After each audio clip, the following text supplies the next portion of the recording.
이제 다 함께 자리에 일어서셔서 마태복음 12장 46절 말씀부터 50절까지의 말씀을 제가 봉독하겠습니다. 마태복음 12장 46절. 예수께서 무리에게 말씀하실 때에 그 모친과 동생들이 예수께 말하려고 밖에 섰더니 한 사람이 예수께 여짜오되 보소서 당신의 모친과 동생들이 당신께 말하려고 밖에 섰나이다 하니 말하던 사람에게 대답하여 가라사대 누가 내 모친이며 내 동생들이냐 하시고 손을 내밀어 제자들을 가리켜 가라사대 나의 모친과 나의 동생들을 보라. 누구든지 하늘에 계신 내 아버지의 뜻대로 하는 자가 내 형제요 자매요 모친이니라 하시더라. 아멘. 오늘은 마태복음 12장 말씀을 함께 묵상하도록 하겠습니다. 주님의 사역은 당시 그 땅에서 지도자 노릇을 하던 사두개인, 바리새인, 그리고 대제사장들과는 완전히 대척점에 서 있었습니다. 그래서 그들은 주님을 배척하며 또 주님을 핍박하며 어떻게 하면 우리 예수님을 자기들 눈앞에서 안 보이게 할까? 이것이 아마 그들의 최대 목표였던 것 같습니다. 그래서 마태복음 12장을 보면은 계속해서 바리새인들이 예수님께 오늘날 말로 한다면 시비를 겁니다. 그래서 그들이 예수님께 어떤 질문을 하는 의도가 내가 무엇을 모르는 것을 알기 위해서 탐구 정신으로 질문을 하는 것이 아니라 어떻게 하면 말의 꼬리를 잡아서 썰어뜨릴까? 악한 의도로 말을 하고 있음을 우리가 볼 수가 있습니다. 그런 서로 상반된 입장에서 한 사람은 공격을 하고 한 사람은 방어를 하는데 오늘 예수님의 이 방어 태도가 이 세상을 살아갈 때에 우리에게 계속해서 시비를 거는 악한 집단에 대해서 우리가 어떻게 지혜롭게 대답을 할 수 있을까 또 배울 수 있는 귀한 시간도 될 수 있을 것 같습니다. 12장 1절부터 이제 말씀을 한 절 한 절 읽으면서 본문 내용을 함께 살펴보도록 하겠습니다. 그때에 예수께서 안식일에 밀밭 사이로 가실새 제자들이 시장하여 이삭을 잘라 먹으니 바리새인들이 보고 예수께 고하되 보시오 당신의 제자들이 안식일에 하지 못할 일을 하나이다. 예수께서 가라사대 다윗이 자기와 그 함께 한 자들이 시장할 때에 한 일을 읽지 못하였느냐. 그가 하나님의 전에 들어가서 제사장 외에는 자기나 그 함께 한 자들이 먹지 못하는 진설병을 먹지 아니하였느냐. 또 안식일에 제사장들이 성전 안에서 안식을 범하여도 죄가 없음을 너희가 율법에서 읽지 못하였느냐. 내가 너희에게 이르노니 성전보다 더 큰 이가 여기 있느니라. 나는 자비를 원하고 제사를 원치 아니하노라 하신 뜻을 너희가 알았다면 무죄한 자를 죄로 징치 아니하였으리라. 인자는 안식일의 주인이니라 하시니라. 여기까지가 한 사건입니다. 바리새인들에게 있어서 안식일이라는 것은 철저히 지켜야 할 날이죠. 그날은 길도 일정한 거리 이상은 떠나면 안 됩니다. 그날은 아무 일도 해서는 안 된다고 그들은 굳게 믿고 있었습니다. 그들은 장로의 유전과 그 당시 자기들이 가지고 있던 여러 가지 규칙들에 얽매여서 살아가던 사람들이었습니다. 그래서 왜 하나님께서 안식일을 만드셨는지 또 안식일의 그 본질이 무엇인지를 깨닫지 못하고 자신들의 형식적이고도 외식적인 삶에 집착해서 살아가고 있었던 것입니다. 이런 그들에게 예수님의 제자가 밀밭 사이를 지나가다가 미리삭을 먹은 것은 굉장히 공격하기에 좋은 내용이었습니다. 말투도 그렇죠. 보시오 이렇게 시작을 하고 있죠. 물론 번역을 한 것이지만은 이들의 어투가 공손하지 못하고 시비를 걸는 것이죠. 그런데 주님께서는 이 일에 대해서 말씀으로 그들의 공격을 제압하죠. 다윗의 예를 들죠. 다윗이 자기의 용사들과 함께 피신 생활을 할 때에 노새에 가서 그때 제사장에게 먹을 것을 구하되 진설병을 물리는 것이 이제 새 진설병을 올리면서 물리는 떡이 있는데 이것이라도 먹겠는가. 그랬을 때 이제 다윗이 그것을 청해서 먹었던 역사적 기록이 있습니다. 주님께서는 그것을 예로 들면서 제사장 외에는 먹을 수 없는 음식을 너희들이 그렇게 존경해하지 않는 너희의 왕이 이 떡을 먹었다. 그럼 이것은 너희들 어떻게 받아들이겠느냐. 이렇게 이제 말씀으로서 대답을 하셨습니다. 예수님께서 마귀에게 시험을 받으실 때도 어떻게 대답했습니까? 말씀으로 대답하셨습니다.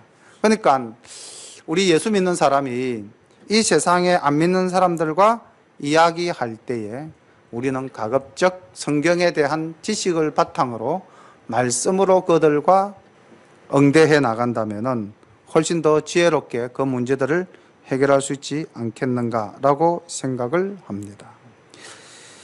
6절에 보면 주님께서 성전보다 더 큰 사람이 여기 있다. 성전보다 더 큰 사람이 누굽니까? 예수님이죠. 자, 그럼 여기서 우리가 성전에 대해서 한번 살펴봅시다. 이스라엘 사회에서 성전은 처음에 모세가 시내산에서 하나님이 보여주신 회막을 이 땅에 이제 처음 설치해서 성전이 모태가 되었습니다. 그러다가 다윗이 성전을 짓고자 했지만은 못하고 솔로몬 시대에 이르러서 비로소 하나님의 법궤를 모시는 성소, 성전을 세웠습니다. 그리고 그 성전은 이스라엘의 멸망과 더불어서 불타 없었던 것을 바벨론에서 돌아온 서룹바벨이 제2의 성전을 지었습니다. 그것도 다시 또 무너지고 이둠의 사람, 오늘날 말로 하면 에돔 사람, 이방인이었던 헤롯이 이스라엘에 편입되어서 자기가 이스라엘의 왕이 되면서 유대 사람들에게 잘 보이기 위해서 다시 성전을 지었는데 그것이 헤롯 성전, 지금 예수님 당대에 있던 성전이었습니다. BC 약 30년경부터 이 성전을 짓기 시작해서 AD 약 한 60년경쯤 돼야 이게 비로소 완벽하게 완성이 된다고 합니다. 그러다가 AD 70년에 다시 로마군의 침략에 의해서 완벽하게 또 무너지고 마는 이 성소인데 이스라엘 사람들에게 있어서 성전은 하나님이 임재하시는 곳. 그렇게 해서 성전을 극단적인 숭배의 대상으로, 좀 어떻게 보면 왜곡된 신앙일 수도 있죠. 하나님보다는 오히려 더 무엇을? 성전을 더 꾸미는 데에 투자를 한 겁니다. 그래서 금으로 도금을 한다든지 또는 성전에서 조그만한 자기들의 어떤 규칙에 벗어나면 신성모독죄라 해서 사람들을 죽이는 일까지 서슴지 않았던 것입니다. 자, 그래서 주님께서는 그 너희들이 그렇게 숭상해하지 않는 성전보다 더 큰 존재인 내가 여기에 있다. 이 말씀은 곧 무엇을 의미하는 겁니까? 내가 곧 성전이다. 내가 곧 하나님이다. 내가 곧 메시아다. 라는 것을 선포하신 겁니다. 그러니까 이 바리새인들이 받아들일 수가 있겠습니까? 이해할 수가 있겠습니까? 도저히 안 되는 거죠. 이것은 바리새인뿐만 아니라 그 당시 유대인들 자체가 예수님을 메시아다, 또 삼위일체이신 하나님이다를 도저히 받아들일 수가 없었습니다. 이것이 언제까지 계속되느냐? 예수님이 성천하시고 난 이후에도 예수님을 인정하지 않습니다. 유대인들은 자기들이 생각하는 제사장이 위대한 존재요, 자기들이 생각하는 아브라함이 위대한 존재요, 자기들이 생각하는 성전이 위대한 존재요, 자기들이 생각하는 양의 피를 흘리는 제사가 위대한 것으로 알고 있었습니다. 이것을 깨뜨리기 위해서 사도 바울이 썼다고 추론하는 히브리서에서 너희들이 생각하는 것은 잘못된 것이고 예수님이 이 땅에 오심으로써 그 과거의 모형들은 전부 다 의미 없는 것이 되었다라고 유대인들에게 말씀을 바로 증거한 것이 히브리서입니다. 그래서 히브리서 9장 11절과 12절에 보면은 그 당시 가졌던 사람들이 성전 의식을 볼 수가 있는데요. 그리스도께서는 장래 좋은 일의 대제사장으로 오사 손으로 짓지 아니한 것, 곧 이 창조에 속하지 아니한 더 크고 온전한 장막으로 말미암아 염소와 송아지의 피로 하지 아니하고 오직 자기의 피로 영원한 속죄를 이루사 단번에 성소에 들어가셨느니라. 그래서 이 히브리스의 기자는 그 너희들이 생각하는 성전, 그보다도 더 값진 성전이 있어서니 무엇이었다? 예수님이셨다. 예수님이 친히 이 땅에 오셔서 성전이 우리의 성전이 되셨고, 그가 직접 피를 흘림으로써 이제 더 이상 염소나 양을 잡아서 흘리는 피의 제사는 의미 없는 것으로 만드셨다. 너희들이 주님을 믿으면은 그것으로 이 모든 것으로부터 구원을 얻는다 라고 히브리 사람들에게 말씀을 전가한 것입니다. 그러니 예수님 당시에 이 바리새인들이야 성전에 대한 의식이 얼마나 철두철미했겠습니까?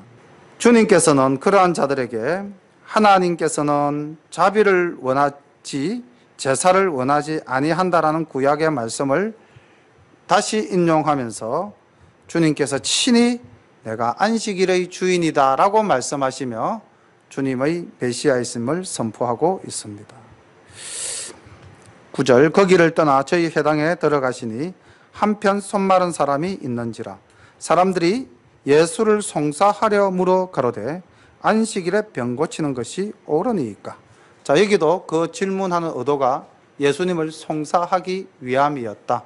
다시 말하면 안식일을 범하는 사람으로서 몰아붙이기 위해서 이제 안식일에 병을 고치는 것이 옳습니까?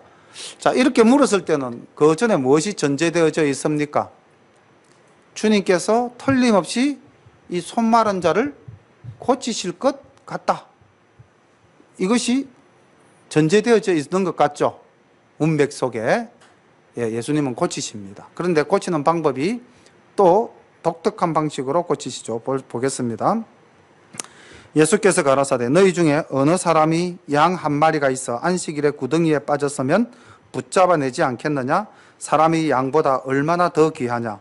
그러므로 안식일에 선을 행하는 것이 옳으니라 하시고 이에 그 사람에게 이르시되 손을 내밀라 하시니 저가 내밀매 다른 손과 같이 회복되어 성하더라.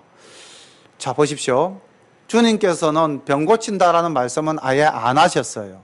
그리고는 안식일에 선한 일을 하는 것이 옳으냐 옳지 않느냐, 예로서 너희 집 양 한 마리가 구덩이에 빠졌으면 너는 건지겠느냐 안 건지겠느냐, 안식일이라 했으니까 그 일을 하지 않고 양을 그대로 죽이겠느냐 라고 묻습니다.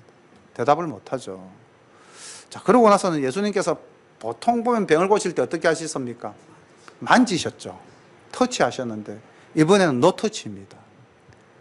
시비를 걸러 온 사람들을 보시고서는 그 손마른 자에게 내 손을 내밀어라 라고만 말씀을 하셨어요. 그리고 그 손마른 사람은 손을 내밀었습니다. 그 즉시 나았다라고 기록되어져 있습니다.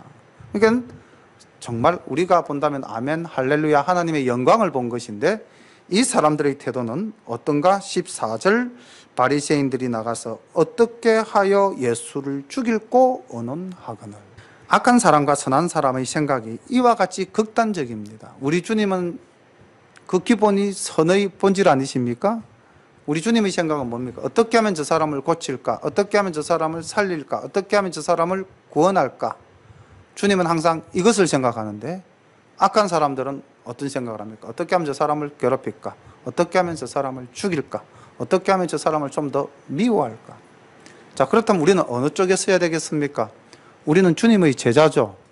그렇다면 늘 우리가 주변인들을 대할 때 우리의 기본 자세는 어떻게 하면 저 사람을 살릴까? 어떻게 하면 우리가 저 사람을 좀 더 사랑할 수 있을까? 어떻게 하면 저 사람을 좀 더 위할까? 그런 마음을 가지고 살아야 되지 않겠습니까? 만약에 우리가 저 정말 보기 싫은데 저거 좀 뭐 어떻게 안 될까? 이거는 바리새인들과 같은 생각이요, 사탄의 생각인 것입니다. 살다 보면 그런 사람들이 많지 않습니까? 주님 말씀에 가족이 내 원수다 그랬는데 가족 속에도 미운 사람이 있고요. 또 뭐 직장이나 사회에 나가면은 만나는 사람 중에 나를 무척 괴롭히는 사람들도 많겠죠. 그런 사람들을 볼 때마다 우리는 누구 편에 서야 될까요? 주님 편에 서서 어떻게 하면은 저 사람을 살릴까? 저들이 나를 어떻게 공격하더라도 내가 선을 행할 수 있을까? 이렇게 생각해야 되는 것이 예수 믿는 사람들의 올바른 태도라고 생각을 합니다. 15절 예수께서 아시고 그 길을 떠나가시니 사람이 많이 쫓는지라 예수께서 저희 병을 다 고치시고 자기를 나타내지 말라 경계하셨으니 이는 선지자 이사야로 말씀하신 바 보라 나의 택한 종 곧 내 마음에 기뻐하는 바 나의 사랑하는 자로다. 내가 내 성령을 줄 터이니 그가 심판을 이방에 알게 하리라.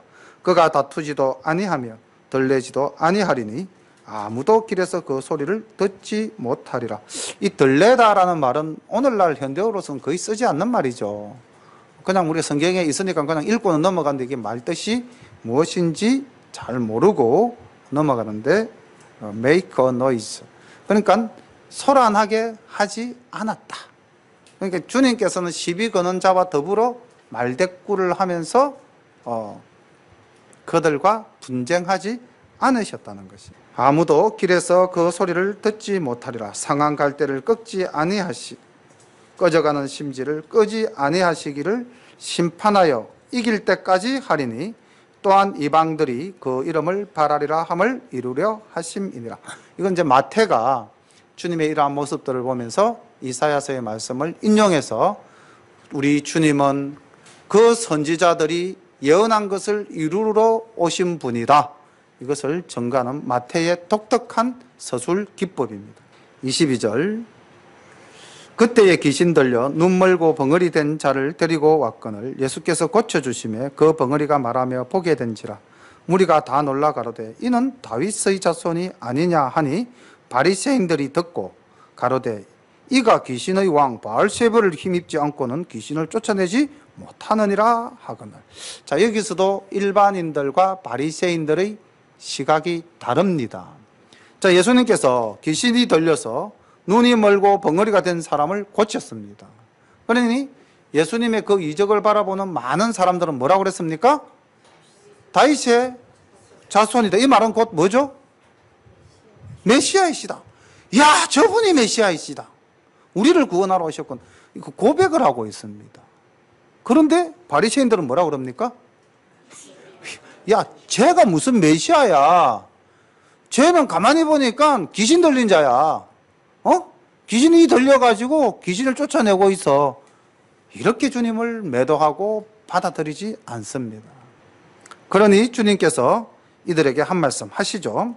25절 예수께서 저희 생각을 아시고 가라사대 스스로 분쟁하는 나라마다 황폐하여질 것이요 스스로 분쟁하는 동네나 집마다 서지 못하리라. 사단이 만일 사단을 쫓아내면 스스로 분쟁하는 것이니 그리하고야 저희 나라가 어떻게 서겠느냐.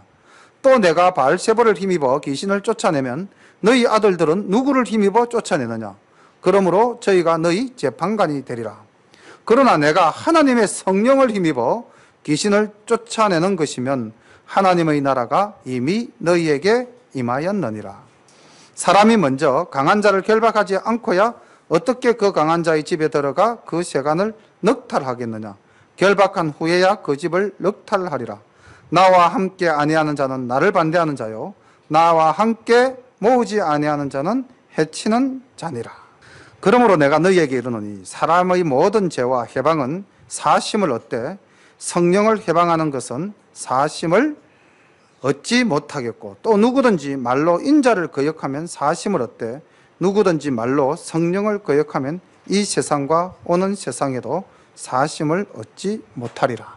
말씀을 여기서 끊고 다시 한번 살펴보겠습니다. 바리새인들은요 예수님을 도저히 받아들이지를 않았고요 도저히 믿지를 않았고요 도저히 인정하지 않았습니다. 오늘날에도 우리가 말씀을 전가하러 이렇게 나가보면은 예수? 내가 왜 믿어? 뭔데? 이런 사람들 있습니다. 끝까지 인정하지 않고 끝까지 받아들이지 않는 사람. 그들 속에는 성령이 없습니다. 사도 바울도 말씀하셨죠. 성령으로 말미암지 않고서는 예수를 주라 시인할 수가 없다. 그래서 또 우리 장로교에서는 어떻게 말씀하십니까? 하나님께서 택한 사람은 언젠가는 말씀이 전파될 때 성령의 임재함으로 주님을 고백하게 되어 있다라고. 그러나 택감받지 못한 자는 우리가 아무리 말씀을 전해도 그 마음속에는 성령이 임재하지 않기 때문에 말씀을 받아들이지를 않는다는 것입니다. 그래서 주님께서는 내가 행하는 모든 일은 성령의 역사하십니다. 그리고 아버지께서 이 일을 이루시라고 나를 이 땅에 보낸 것이고 나를 믿는 자 곧 너희들은 나와 함께 천국에 있는 자다. 천국이 이 땅에 임하였다. 그리고 생각해 봐라. 내가 사단의 왕 바알세벌의 힘을 빌어서 귀신을 쫓아냈다면은 귀신이 귀신을 쫓는데 그럼 사탄의 역사가 그렇게 허망하겠느냐? 그리고 그 당시 아마 바리새인들 중에서도 병을 고치는 능력을 가진 자가 있었던가 봅니다. 그런데 주님께서 이렇게 말씀하시죠. 야, 그럼 너희들 중에 병 고치는 자가 있는데 그럼 걔는 뭐냐? 그럼 걔도 사탄의 능력에 힘입어서 병을 고치는 것이냐? 바로 그들이 너희의 재판관이다. 왜요? 바리새인들이 그들을 보고 귀신이 들어와서 귀신을 내어 쫓는다고 말할 수 있겠습니까? 없겠습니까? 말할 수 없겠죠. 그러니 나 또한 귀신으로 힘입어서 병자를 고치는 것이 아니다라는 논리를 주장하시고 있으시는 것입니다. 성령님께서는 주님이 말씀하신 여기 성령님께서는 어떠한 일을 하시는가? 우리도 지금 성령님 시대를 살아가고 있는데 사실 우리가 이제 이 삼위일체라 했을 때 삼위의 제일 아버지 하나님 그리고 예수 그리스도 그 다음 뭐죠? 성령님입니다.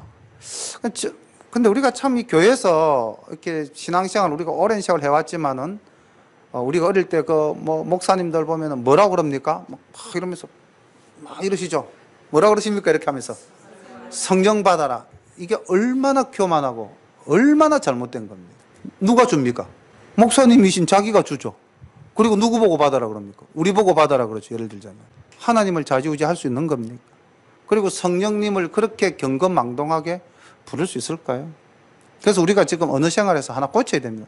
성령 뒤에 반드시 하나님, 예수님 하듯이 성령님으로 우리가 보다 더 인격적으로 성령님을 접해야 되는 겁니다. 그리고 그 성령님이 곧 누구다? 하나님이시다라는 것을 우리가 믿어야 하는 겁니다. 이게 삼위일체를 믿는 우리 신앙의 본질 아닙니까? 그런데 그런 거룩한 성령님을 받아라. 이 말이 안 되는 거죠. 받으십시오 해도 말이 안 되는 거고요. 성령님 이 시간 우리에게 역사하여 주옵소서. 이게 온전한 이야기죠. 그런 성령님, 우리의 죄를 회개하게 하시고 우리를 중생하게 하시고 우리로 하여금 주님을 시인하고 영접하게 하시고 우리를 하나님 나라로 이끄시는 분이 보혜사 성령님이십니다. 그래서 주님께서는 이런 거룩한 성령님의 역사하심을 인정하지 않는 이 바리새인들에게 32절에 이렇게 강하게 이야기하십니다. 누구든지 말로 성령을 거역하면 이 세상과 오는 세상에도 사하심을 얻지 못하리라. 그럼 지금 이 말은 누가 누구에게 한 말씀입니까? 예수님께서 그 당시 바리새인들에게 한 말씀이죠. 그렇죠? 그럼 그 당시 바리새인들은 어떠한 태도를 취하고 있었습니까? 하나님도 제대로 못 믿었고요. 예수님도 인정하지 않고요. 성령님의 역사하심도 귀신의 장난이라고 이야기하는 자들이었지 않습니까? 제가 왜 이렇게 말씀드리냐면은 오늘날 우리 신앙을 가지신 분들 중에서 잘못 오해하신 분들이 내가 성령님을 회방했다. 내가 성령님을 거역했다. 그래서 나는 구원받을 수가 없다라는 지나친 죄의식 속에 빠져버리는 분들도 들어 계십니다. 근데 우리가 성령님을 거역했다 하는 것은 내가 하나님을 잘 믿고 신앙생활을 온전히 하고 있다면은 거역한 일이 있습니까? 없습니까? 없습니다. 없는 것을 믿어야 됩니다. 그렇죠? 근데 이제 어떻게 생각하냐면은 그런 분들은 내가 성령님을 받아서 거듭났다면은 내가 옛날에 성령님 받기 이전에 하던 일은 안 해야 되는데 내가 성령 받고 은혜 받은 뒤에 예를 들면 옛날에 내가 도둑질을 좀 했어요. 근데 내가 이제 성령 받고 주님을 영접한 후에 회개하고 마음으로 죄짓음을 받았는데 어느 날 내가 다시 도둑질을 하고 앉아있더라는 겁니다. 예를 들자면은 그럼 나는 이제 옛날에 하던 그게 반복되면서 성령님 받아서 내가 회개하고 죄짓음 받았던 것이 소멸되었다. 성령님을 소멸시켰다. 성령님을 내가 비방했다. 성령님을 거역했다. 이렇게 해서 내가 성령님 거역한 죄로 나는 구원을 얻지 못한다. 이런 생각으로 자기 스스로에게 계속해서 체면을 걸고 헤어나지 못하고 그러시는 분들이 있습니다. 그분이 옳습니까? 옳지 못합니까? 옳지 못함을 믿으십니까? 인간은요, 자기의 습관적 행위는 쉽게 못 고칩니다. 반복되어질 수 있어요. 그래서 우리는 우리의 약함을 하나님께 고백하고 또 회개하지 않습니까? 만약에 우리가 성령님 받아서 완벽하게 변할 수 있다면 그건 정말 놀라운 일이죠. 그건 이 땅에서 정말 쉽게 일어날 수 없는 일들입니다. 우리가 정말 성령님을 거역한다는 것이 어떤 일인가 제가 한번 정리를 해봤어요. 회개하는 역사가 일어나는 그 현장에서 야 저게 뭐야 저것들 위선이야 이렇게 하는 것 그거 성령님의 역사를 모독하는 겁니다. 그렇겠죠. 성령님이 지금 역사하셔서 하시는 일을 이 바리새인들처럼 사단이 하는 것이라고 이야기한다면 이 또한 성령님을 거역하는 것입니다. 그리고 우리가 하나님 나라를 이 땅에 이루기 위해서 복음을 증거하고 전파할 때 그것을 회방하고 그것을 괴롭히는 것은 누가 하는 겁니까? 사탄이 하는 거죠. 그 성령을 거역하는 것입니다. 그리고 심지어는 내가 하나님이다, 내가 성령님이다 뭐 이렇게 하면서 사칭하고 그것을 통해서 자기의 물질적인 이득을 추구한다면 그거는 정말 성령님을 거역하는 거죠. 이게 성령님 거역하는 거지 내가 신앙생활을 하면서 좀 더 온전하지 못하다 해서 그것이 성령님을 거역한 것은 결코 아닙니다. 믿으십니까? 예. 그래서 우리는 성령님의 은혜로 말미암아 이미 예수님을 주님이라고 우리의 메시아라고 우리의 구원자라고 인정하고 그 앞에서 예배드리는 그러한 진실한 삶을 살고 있다면 우리는 성령님의 역사 속에서 살아가고 있는 것입니다. 그래서 우리 주변에 이런 안타까운 분들이 있어요. 그래서 늘 기도하지만은 그분은 그 자기 스스로의 죄의식에 빠져가지고 그게 잘못된 신앙이죠. 정말 성령 거역하는 것이 무엇인가 그걸 몰랐기 때문에 말씀을 모르면은 그 틈 사이를 사단이 비집고 들어와서 너는 이젠 더 이상 하나님의 자녀가 아니야. 너는 구원 못 받아. 너 교회 나가봤자 아무 소용없어. 그러면서 사람을 낙담시키고 신앙을 갖지 못하게 하는 그런 악한 역할을 하는 것이 악령입니다. 오늘 바리새인들이 이렇게 악한 영을 가지고 예수님에게 배척하고 예수님을 괴롭히고 있는 것입니다. 주님께서는 33절에 이렇게 말씀하십니다. 나무도 좋고 실과도 좋다 하든지 나무도 좋지 않고 실과도 좋지 않다 하든지 하라. 그 실과로 나무를 아느니라. 독사의 자식들아 너희는 악하니 어떻게 선한 말을 할 수 있느냐. 이는 마음에 가득한 것을 입으로 말함이니라. 선한 사람은 그 쌓은 선에서 선한 것을 내고 악한 사람은 그 쌓은 악에서 악한 것을 내느니라. 내가 너희에게 이르노니 사람이 무슨 무익한 말을 하든지 심판날에 이에 대하여 신문을 받으리니 내 말로 어렵다 함을 받고 내 말로 정죄함을 받으리라. 자, 이 말씀도 우리가 좀 더 깊이 묵상을 해봐야 되겠습니다. 우리가 하는 말, 그 말 속에는 무엇이 있다는 겁니까? 생각이 있다는 거죠. 말 속에는 생각이 있습니다. 어떤 생각이 있다는 겁니까? 악한 생각이 있으면 어떤 말이 나옵니까? 악한 말이 나오고 선한 생각이 있으면 선한 말이 나온다는 것입니다. 그래서 심판날 네가 어렵다함을 받든지 정죄함을 받든지 하는 것은 결국 무엇으로서 심판당한다? 네가 한 말로서 심판당한다는 것입니다. 그러니까 우리 예수 믿는 사람이 어느 생활에 얼마나 조심해야 되겠습니까? 무심코 뱉은 내 말 속에 악한 생각이 들어가 있을 수도 있다는 것입니다. 그래서 여러 번 말씀을 드렸지만은 또 한 번 더 반복해서 말씀을 드린다면은 예수 믿는 사람은 자기를 버리지 않고서는 내 욕심과 내 자아가 있는 이상은 내 생각대로 말을 할 수밖에 없는 존재가 우리입니다. 그래서 정말로 늘 우리가 뭐 아침마다 말씀으로 묵상하고 큐티를 하든 새벽 기도를 가든 하나님과 동행하면서 매일매일 나를 죽여야 됩니다. 그래서 사도 바울도 그렇게 고백하지 않습니까? 나는 날마다 죽노라. 이 말이 무슨 말이겠습니까?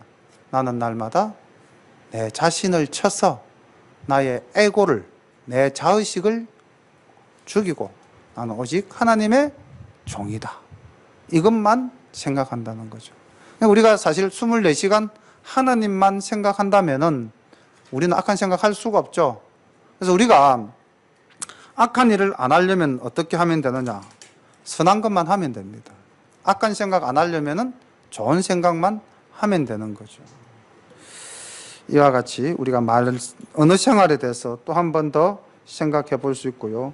이런 악독한 말을 하던 이 바리새인들에게 주님께서는 독사의 자식들아 라고 말씀을 하셨습니다.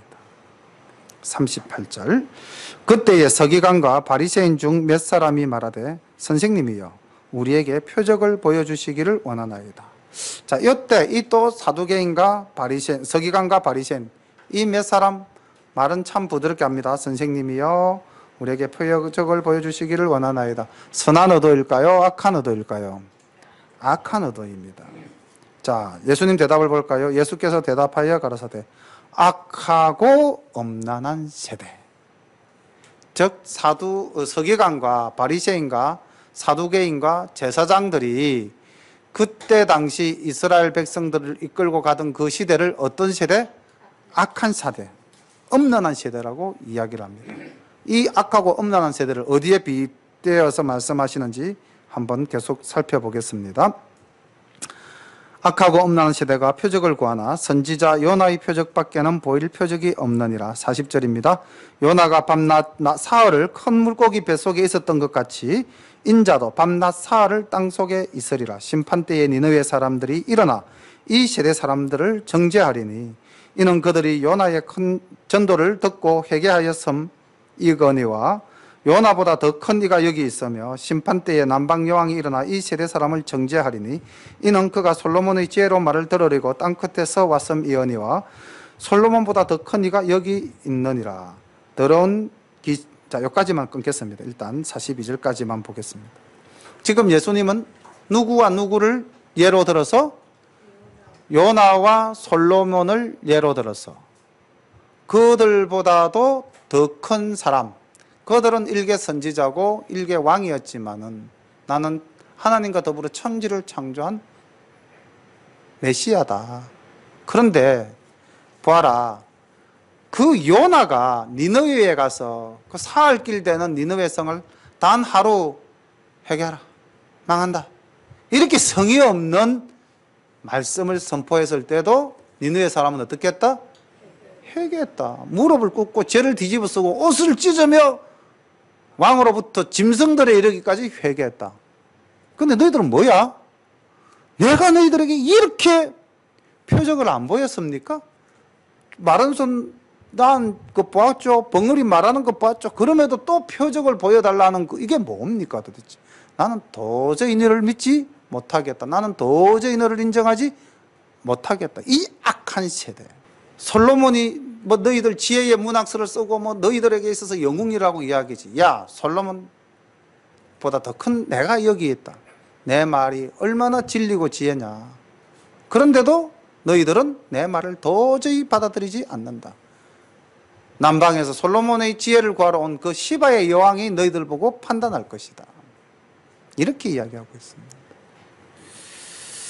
그러면서 그 세대, 그 바리새인과 서기관들이 형식적이고 외식적인 말씀을 가지고 이스라엘 사람들에게 그 무거운 멍에를 올려놓은 그 세대를 이렇게 말씀하십니다. 43절. 더러운 귀신이 사람에게서 나갔을 때에 물 없는 곳으로 다니며 쉬기를 구하되 얻지 못하고 이에 가로되 내가 나온 내 집으로 돌아가리라 하고 와보니 그 집이 비고 소재되어 수리가 되었거늘 이에 가서 저보다 더 악한 귀신 7을 데리고 들어가서 거하니 그 사람의 나중 형편이 전보다 더욱 심하게 되느니라. 이 악한 시대가 또한 이렇게 되리라. 지금 이 말씀 잘 이해하실 수 있습니까? 조금 어려울 수도 있는데요. 무슨 말이냐면은 역사적으로 이스라엘을 한번 돌아봅시다. 이스라엘이 바벨론 포로로 끌려가서 70년간 포로 생활을 한 후에 이들이 정신을 좀 차렸어요. 하나님을 바로 알기를 힘쓰고 자기 자신을 소재한 겁니다, 지금. 그렇게 해서 에스라가 성경 강좌를 하고요. 느헤미야가 다시 백성들을 돌이켰을 때 그들이 뭔가 좀 정신 차린 듯 했습니다. 그 결과 그들에게 놀라운 변화가 하나 나타났죠. 그렇게 이방신을 죽으라고 섬기던 이 애들이 이제 더 이상 우상을 섬기지는 않습니다. 정신 차렸습니다. 예, 집이 소재가 되었어요. 그런데 마귀가 다시 들어온 거예요. 들어와 보니까 집이 소재가 되었으니까 이제 어떻게 한다고 그랬습니까? 악한 귀신 7을 더 데리고 들어왔댔죠. 그러면은 우상을 섬기는 종교적인 정화는 이루어내었을는지는 모르지만은 그 이후에 이 사두개인, 바리새인, 서기관, 율법사 이런 사람들이 뭘 만들어냅니까? 장로의 유정과 자기들의 규례를 만들어서 하나님께서 우리에게 바라시는 것이 무엇인가 그 본질을 찾기보다는 자기들이 세운 자기들의 교리에 빠져서 하나님을 잃어버린 겁니다. 더 악하게 되었다는 거죠. 형편이 전보다 더 나빠져 버렸다는 겁니다.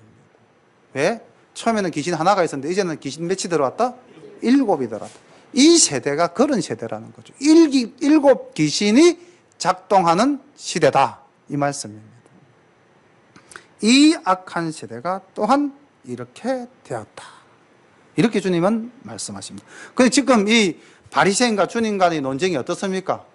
치열하죠. 불꽃 튀기는 치열합니다. 이 바리새인들이 이런 예수님을 용납할 수 있겠어요? 없겠어요? 없죠. 그러니 십자가에 못 박게 되는 것입니다.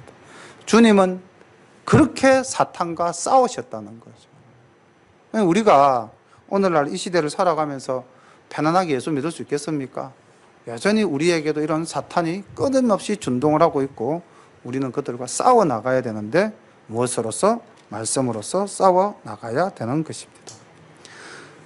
46절 오늘 본문 읽었던 말씀이죠. 예수께서 무리에게 말씀하실 때에 그 모친과 동생들이 예수께 말하려고 밖에 섰더니 한 사람이 예수께 여짜오되 보소서 당신의 모친과 동생들이 당신께 말하려고 밖에 섰나이다 하니 말하던 사람에게 대답하여 가라사대 누가 내 모친이며 내 동생들이냐 하시고 손을 내밀어 제자들을 가리켜 가라사대 나의 모친과 나의 동생들을 보라.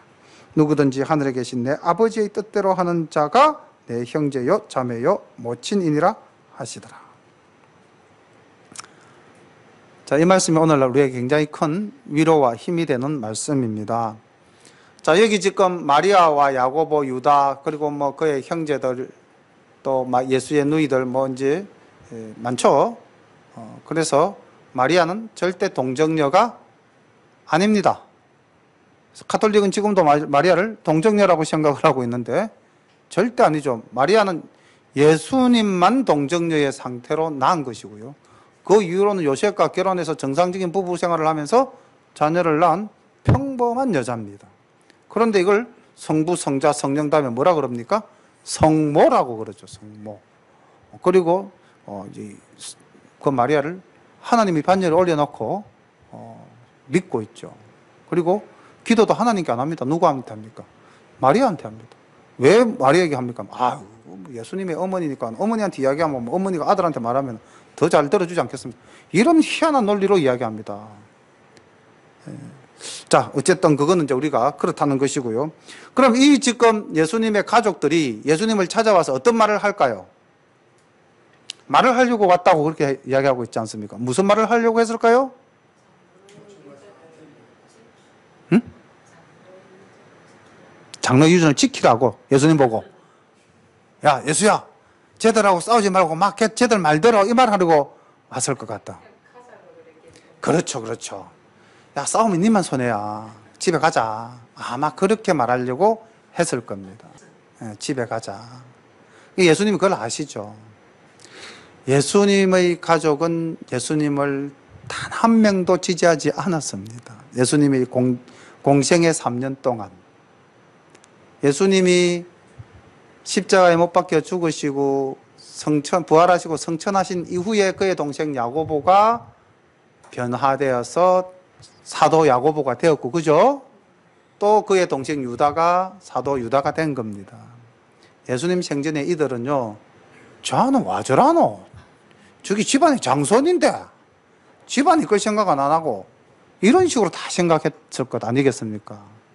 그래서 주님께서는 내 원수가 내 집안에 있다 하는 말씀을 당신께서 직접 체험하고 계셨던 겁니다. 왜? 지지하지 않는 자가 집안에서 붙어 있는 거거든요. 그래서 주님께서 지금 이렇게 말씀하지 않습니까? 저 사람들이 내 가족? 아니야. 누가 내 가족? 누가 내 가족? 하늘에 계신 내 아버지의 뜻대로 하는 자가 내 가족이다라는 거죠. 우리는 누구의 가족? 예수님의 가족. 그렇죠? 하나님의 가족이죠? 왜? 우리는 아버지의 뜻대로 하려고 노력하고 오늘도 살아가고 있기 때문입니다. 육신으로 가족이 중요한 것이 아니고 영적으로 하나 된 가족이 더 귀한 가족이라는 것입니다. 믿습니까? 그래서 교회는 한 가정, 교인은 한 가족입니다. 초대교회가 그러한 정신으로 지내지 않았습니까? 서로의 쓸 것을 서로가 팔아서 공급하지 않았습니까? 하나님 안에서 우리는 한 형제요 자매입니다. 이렇게 예수님은 제자들을 격려하시면서 또 신앙 공동체의 결속력을 강화하시고 오늘날에도 우리에게 이렇게 힘을 주시고 계십니다. 이 말씀이 그 당대에만 적용되는 말씀이 아니라 오늘날 이 시대를 살아가는 우리에게도 여전히 유효한 말씀입니다. 자, 오늘 우리가 마태복음 12장 말씀을 함께 살펴보았는데 참 예수님 말씀을 이렇게 조금 깊이 묵상하면서 이렇게 말씀을 들어가면은요, 정말 예수 믿기 어렵다. 예수 믿는 게 이게 복 받는 길이 아니고 예수 믿는 길은 가시밭길을 가는 것이다 라는 생각이 듭니다. 그래도 우리는 어떻습니까? 믿어야 합니다. 이 길을 가야 합니다.